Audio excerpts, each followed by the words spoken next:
Gentlemen, welcome to 359. This is Season 4, Episode 359. I am your host, Keith Andrew. Along here is a good friend of mine, Roy Garton. I just want to say thank you for being a guest on my talk show. Very pleased to be here, Keith. It's wonderful to meet somebody from New York, although I have some other people. But yeah, it's cool, man. Glad to be aboard. Yeah, I appreciate it. The honor's all mine.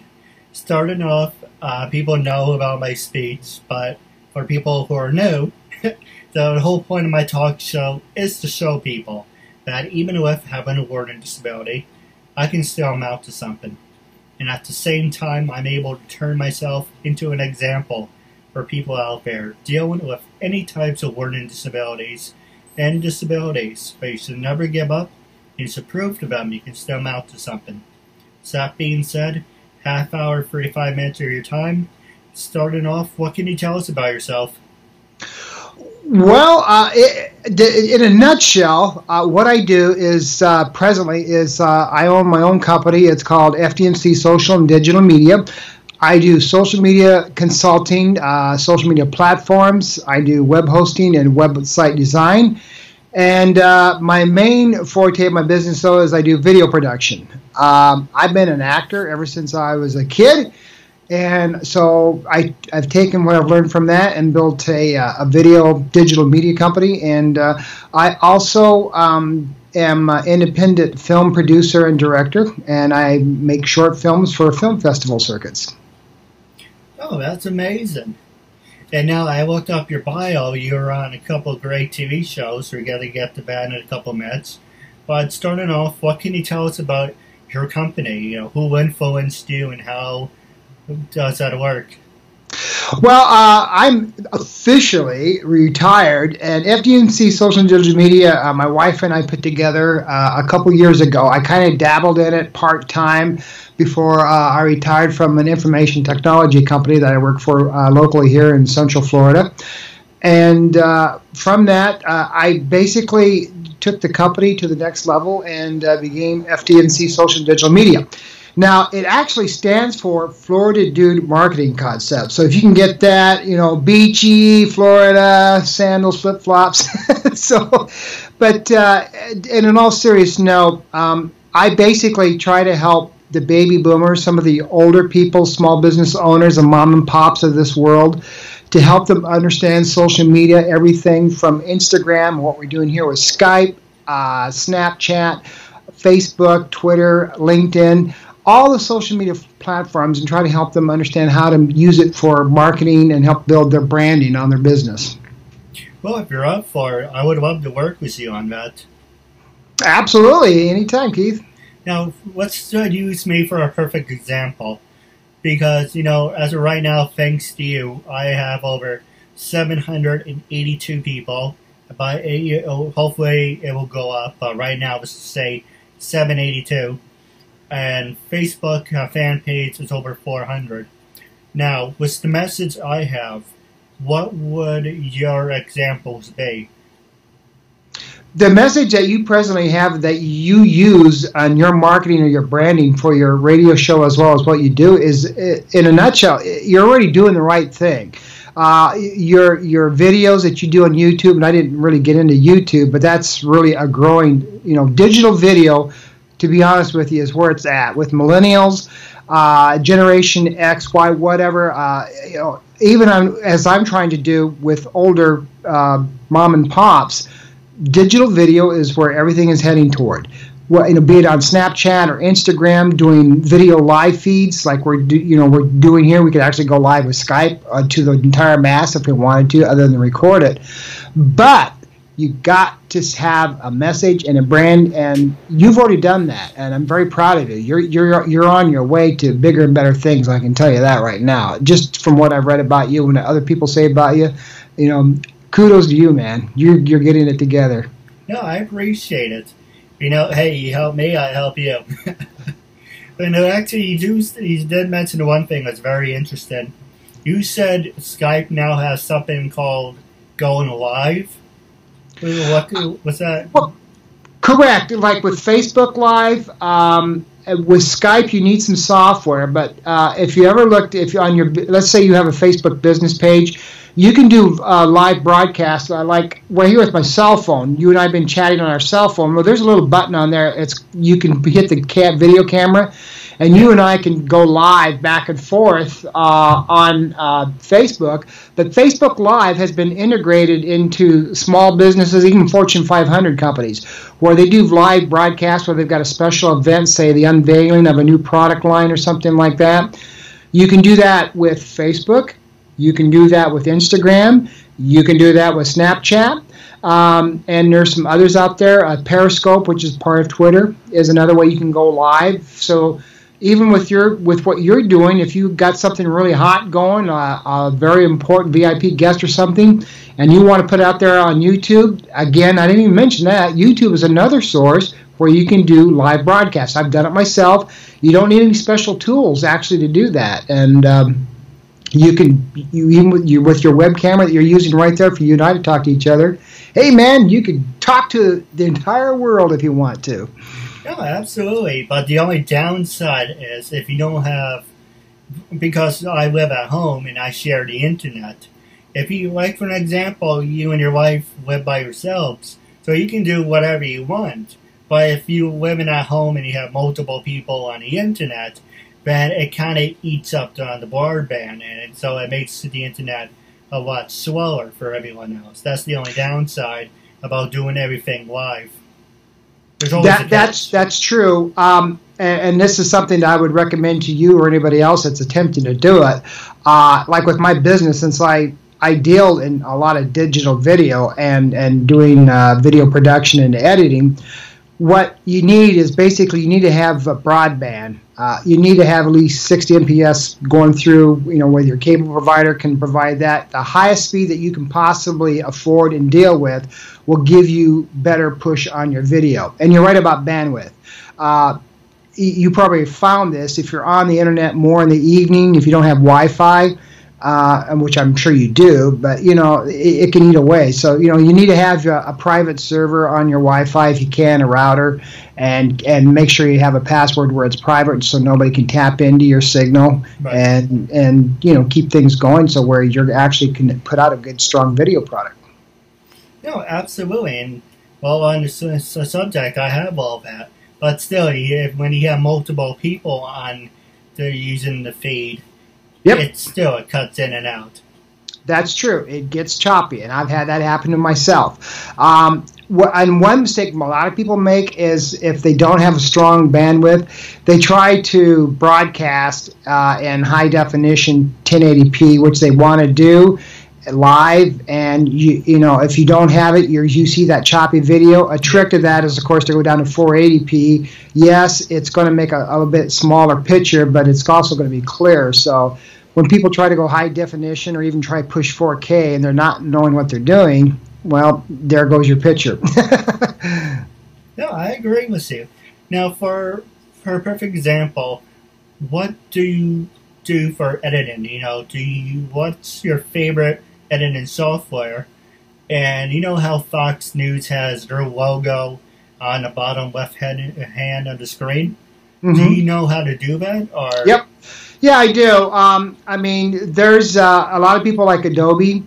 I personally like to use Sony Vegas, which is now owned by a different company, but I use Sony Vegas Pro mainly because, again, being that I'm a little older fella out there, it's more user-friendly for me, although I do also integrate Adobe. So I'm not endorsing any one brand over another, but to make the rotating logos, I have it on my own Facebook page. If you look at my Facebook page for FDMC Digital Media, you see I have a little logo rotating in the bottom there.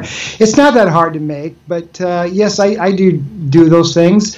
Most people, I'll be honest with you, in the film business like Adobe over Sony Vegas, just because you can do more with it, and it's true, you can, but for my purposes and what I use, and I do shoot all my stuff in high definition too. I'm getting ready to go 4K in my film production here very shortly. But I just like Sony Vegas, and I have a lot of extra stuff added to it, and it works just fine for me. With that being said, it sounds like you're now a Windows person.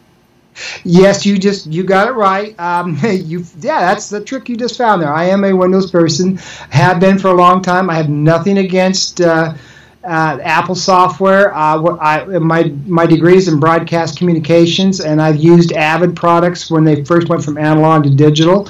I've worked for 5 different television stations in my lifetime. I've also done stringing for CBS, CNN, the Weather Channel in my lifetime. So between film and television as a news journalist and editing my own stuff at smaller stations, I've learned to use a lot of different products, including the Microsoft as well as Apple. And I kind of grew up in learning digital through Avid, so that's good stuff. No, absolutely. Now we're going to take a quick commercial break, and when we come back on, we're going to talk about your career. All right, fantastic. Get a personal video message for yourself or as a gift for someone else. For personal connections, shoutouts, birthdays, proposals, weddings, and much more. Enter your details about yourself so the celebrity can record a personal video message especially for you, including details such as your name, age, birthday, hobbies, or whatever else you include. As soon as the video has been recorded, you'll get an email with your link so you can share it on social media or download and keep it. Celebrities record videos as and when they can, usually within 2 weeks. But if you want a video for a specific date and it does not look like it will arrive in time, you can cancel it and get an instant refund at the click of a button. There are hundreds of celebrities to choose from and many more joining every day. Search by category or genre, buy a gift voucher, get updates and offers, and encourage your favorite celebrities to join so they can connect with fans in a fun and unique way. Raise money for their charities and much more. So order your video now for yourself or for someone else. Ladies and gentlemen, welcome back. My name is Keith Andrew. Along here is Roy Garton, and I just want to say thank you for sticking with us. And one more question I do want to talk to you about on the air is, what is for Windows people, what is the #1 software you would recommend? And for people, for Mac users, what is the #1 software you would recommend as well? Well, with Mac users, you can, like if they're using Mac Pro, for I assume you're talking about video editing, Keith, is that right? Yeah.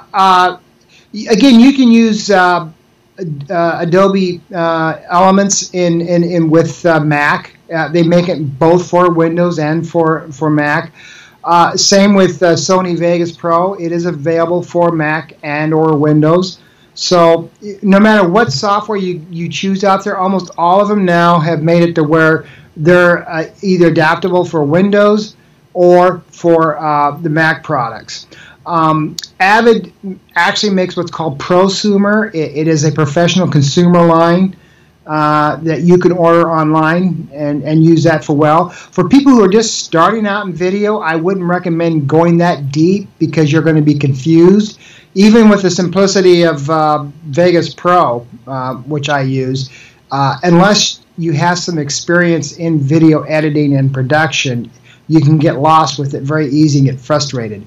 I would recommend reading, for those who want to get into it, read some stuff on it, and then maybe start out with some free software that you can download. Microsoft makes called Movie Maker. It's a very simple, basic editing tool that you can get. It's free from Microsoft for Windows user, and for Apple, they also offer free editing software tools. You could even go to the Google Play Store on your smartphone and download free editing software. So when you shoot videos with like your smartphone, there is free software that you can get on there that can do simple editing, because this stuff, even on your smartphone today, you're getting 1080p video off of this, or 720, and even with the iPhones, same thing. There's free video editing software tools that you can download and learn basic editing, and you can upload those videos off your phone onto your desktop and onto YouTube, and voila. I've done video production where I've used this as like a B-roll camera for a second or third camera. I've used this, and it comes out really well. I can tweak it a little bit with my software to make it clean up a little bit, but my goodness, smartphones today is your video camera right in the palm of your hand. No, absolutely. And there are some softwares on there that I use, actually, I can show you right now. Let's see, what do I use? Intro Maker that I use. There you go. And let's see, actually, there was something else and besides Intro Maker, but I was taking up too much memory. But there is things on there that will teach you. And for Adobe, I tried Adobe, but you know, it's with my learning disability, it really got over my head. It's over my head. Don't feel bad. It's not, you know, God bless you, but you know, talking about your learning disability. But I'm in my early 60s, believe it or not, and I've spent 5 years trying to understand Adobe. You really need to. And that's why I use Vegas Pro. I mean, I've gotten a lot better with Adobe, and I have taken some video editing with it. But I've got a friend. He probably doesn't mind me mentioning his name. His name's Phil Lister. He makes independent films. Used to be in one of my film groups. He's up in North Carolina. Phil is a whiz with Adobe Elements. I mean, this guy, he has done Star Wars Hollywood special effects. He just put out a new short film. This guy can run circles around about anybody using Adobe. This guy is amazing, and I just envy him. And I've tried to learn it, and I've had difficulties just like you. But with Vegas Pro, I've pretty much mastered it really well. And for what I do, for my level of production, which is pretty good, I can do about anything with that I can with Adobe. So, and I know there's other things that you can do, but for what I do for my purposes, I swear by it. No, absolutely. And for me, for the most part, I use iMovie. I've been using iMovie for the past 15, almost 20 years. That's my number one thing that I use. I like the old iMovie, but it's a very good basic tool. I'm glad you mentioned that because I didn't, and that's a good piece of software to learn and grow on. Is that so? Good. I'm glad you take using it. Personally, I like the old one with has the squares and everything, but I got used to the new one. Personally, I would prefer the old one because he had a little different add-ons, but hey, no one's perfect, right? There you go, especially me. Now, the next question I was going to ask you before I pass the show over to you is how many years have you been an actor, and who influenced you to become an actor? I became an actor. My very first film, and I just did a radio show about a month ago with the young actress that I worked with on this. I was about 12 years old. It was called The Monroes. I grew up in Jackson Hole, Wyoming, and a lot of films have been made up in there in the Grand Teton National Park area. So I went from Wyoming to Oklahoma down here to Florida. But to make a long story short, I had a friend who said, we're looking for some extras on this TV series, and my mother was on set babysitter, and she mentioned, well, so my son could, he's available if you'd like to use him, and that's how I got started. So my very first acting role was on the ABC television series The Monroes. Tammy Locke played Amy Moreau on that, and it is now available on DVD, and I've hooked up with her on Facebook, and plus some other people that I've worked with, and that's how I got started. My second series that I worked on was called Then Came Bronson with Michael Parks. They shot the first 3 episodes of that in Jackson Hole. And from there, I just got to, it's who you know, and I got to know certain people. And pretty much until I left Wyoming in the late 80s, anything that was filmed up there, I pretty much got on. My first speaking role that I got was it was called Any Which Way You Can with Clint Eastwood and the Orangutan Monkey. They shot half of that in Jackson Hole, and that was my first speaking role, which allowed me to get my SAG-AFTRA card, which I didn't get because Wyoming's a right-to-work state. We won't go into that, as is Florida, but I became SAG eligible to using that. So that was good. I've worked with Clint Eastwood, Charlton Heston, Brian Keith, Richard Chamberlain. So I've been able to, Sylvester Stallone, Rocky IV was part of it, was shot in Jackson. So I worked on that film as well. It's funny you should mention that. That's my next question. And I looked at your IMDb, and the only ones that really, to me, that really stand out is the first one I'm going to mention is Rocky IV. Now, what was it like working with Sylvester Stallone? And what was it like working on Rocky 4? I'm sure. Hopefully, Sylvester's not listening to this. Working on that set, and keep in mind it was early March. It was bitterly cold out there. We basically, Jackson Hole became Russia, and they flew into the airport, what was the Jackson Airport, and they made it look like Russia. But to answer your question honestly and sincerely, it was brutal. Let's put it this way: working with Clint Eastwood was wonderful. We were basically supporting actors and that. He would come by and say hello. He'd sit down and have lunch with us. Stallone, on the other hand, had 4 bodyguards around him at all times. Unless you were an A principal on the set with him, you couldn't talk to him. I actually had a role where I was, walking past him and close to him and spoke, Russian on one line, but my role was very small in it. But still, I didn't get cut anyway. But it was tough. Sylvester Stallone is a different cat to work with. It was tough. He's an offhands person, and you can't talk to him unless there's a reason for it. So it was a great film. It did well, but he's a little tough to work with. Everybody else I've ever worked with in films, including stars and stuff, it's been great. But he's one guy that, for whatever reason, he's just you can't get close to him unless you have a reason to. No, absolutely. And Rocky 4 is one of my favorites too.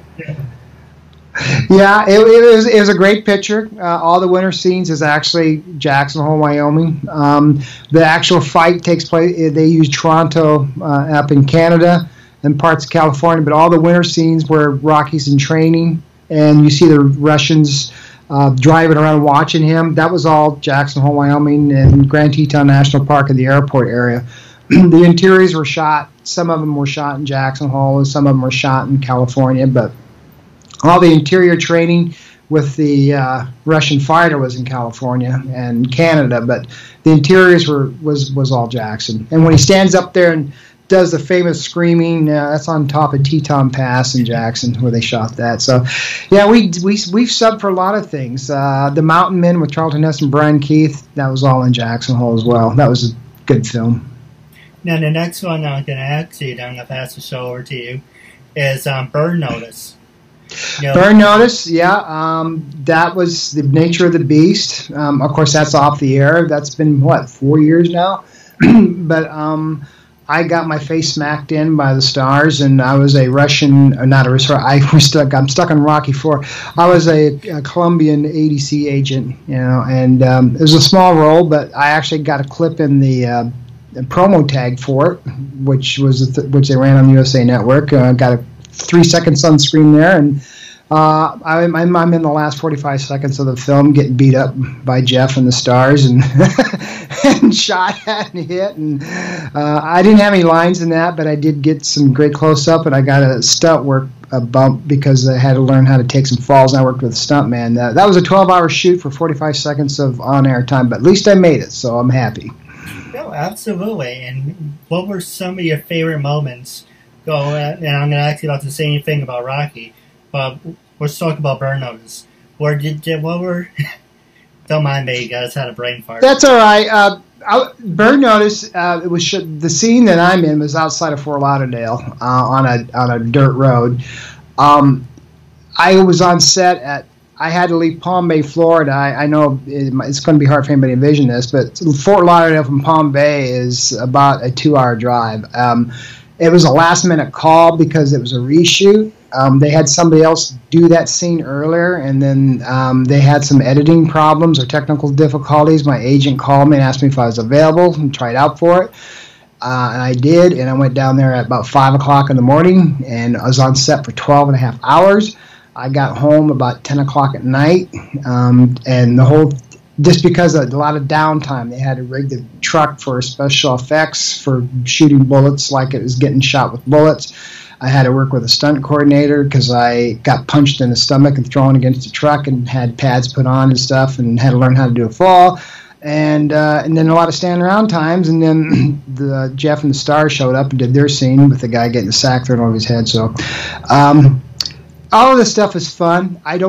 My acting, I'm toning down a lot because I'm getting older and I'm doing a lot more behind the scenes stuff with directing and producing independent films now. But I still do a little acting here and there. But that I did Airplane Repo, which is still on the air in some places and reruns, as is Burn Notice. That was cool. That was also shot in Florida, and so it was good. I have a lot of memories. Also in broadcasting, I've as a journalist, I've got to interview 3 presidents. George Bush Sr., Ronald Reagan. I recently, because I still do stringing, Donald Trump. I've covered 2 of his events when they were here in Florida. So I've done some stringing for NBC News. So I still do that. I'm still do independent contracting for network television. My last question I was going to ask you is, what were some of your fondest memories from working from both Burn Notice and Rocky? And do you have any questions you want to ask me wrapping up on the show? Burn Notice, working with the stars was pleasurable. They're nice people. The crew was exceptional. I mean, it was a long day, but they kept us well fed. They kept us cooled off because it was hot. Burn Notice was basically my rise back into acting. I came down here from Oklahoma to Florida, and I've been out of acting for probably a good 10, 12 years. I was still doing, news and video, but I was not acting. And a friend of mine, she got me back into acting when I moved out, when I came to Palm Bay. We have our own little film group. And she said, "Oh, you used to act, you should join this film group," which I did. And actually my training and everything started coming back because I actually had a lot of professional training doing acting. And from there, Burn Notice was actually my first major comeback, if you want to call it that, 4 or 5 years ago. And I've done a lot of independent films and commercials. I've done Credit Karma. I've done 2 national spots for Credit Karma. So I've had 4 agents in Florida, but since I'm kind of toned down my acting, I purposely dropped a lot of them just by my own free will because of getting more behind the scenes stuff and kind of slowing down a little bit. So, and I'm sorry, you asked me one question besides Burn Notice. What was my other one? Oh, the first question was, what were some of your fondest memories about Burn Notice? Yeah. Burn Notice in Rocky. And the other one was, do you have any questions for you want to ask me wrapping up? Oh, okay. Rocky 4 we pretty much talked about. It was cold and bitter. I enjoyed it, but as far as the experience, because of the large crew, but being it was winter, it was cold and miserable, and he was inaccessible, and I'm not going to use the word rude, but he at that time was at the peak of his career, and he knew it. Let's put it that way. Now, as for you, for questions for you, from what I've gathered on your bio, you started this career in entertainment yourself, kind of since high school, and I love what you're doing. Even with people with disabilities, I think you're a champion and a great spokesman nationally for what you're doing. And you are right. You're showing the whole world that people with disabilities can't be held back, and your dreams are only as big as how you want to take them. So congratulations to you, and it's been a pleasure being with you this evening. You too. I have a couple questions for you off the air. Wrapping up, how I end all my interviews is, I'm a big fan of Bill O'Reilly, so going on the record, when I first approached you to be a guest on my talk show, what was your first reaction, and after being a guest, how do you feel now? I feel wonderful. I feel when I say wonderful, I am honored to be on your show. I think you're going to be doing very well. What was my first reaction? I looked at it as just as a different show. I mean, I didn't know you at the time until I got with you on LinkedIn. Like I said, I did a show a couple weeks ago with Tammy Locke when we were talking about the Monroes for another radio show. So I'm just kind of used to this. I don't, I just go on there and do these things. Right. And so I've done a few of these. But after meeting you in person and talking with you, this is probably the best show I've ever done, just because I'm so proud of what you're doing. And I think you're going to go great places, and if I can be of any assistance to you, like you said, off the air, we can chat. Oh, I appreciate it. If you can put a good word with your friends, yeah, I'm always looking to break into the media, being interviewed more. Very, very good.